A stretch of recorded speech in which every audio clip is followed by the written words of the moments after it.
आज थोडासा मेकअप केला आहे, व्हॅलेंटाईन डे म्हणून आवरलं वगैरे. आता व्हॅलेंटाईन डे कुणाबरोबर साजरा करणार आहे म्हणजे मी एक फ्रेंड आहे, माझी मैत्रीण आहे, तिच्याबरोबर साजरा करणार आहे.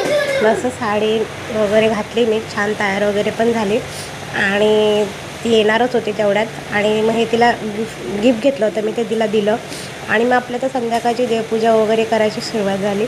मस्त देवपूजा वगैरे करून घेतली आणि मी प्रत्येक देवाला जिथे जाते, कुठल्या दर्शनाला गेली का तिकडनं तरी एक मूर्ती तरी मी घेऊन येते.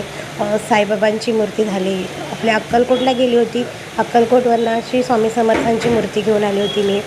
पंढरपूरला गेली, पंढरपूरवरून विठ्ठल रुक्मिणीची मूर्ती घेऊन आली होती.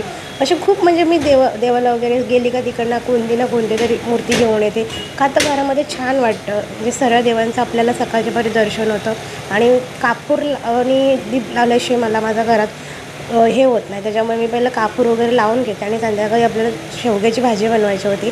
डाळ ऑलरेडी मी शिजवून घेतली होती. मग आता म्हटलं चला भाजी वगैरे करून घ्या. बाय सर्वांना, परत भेटूया आपण.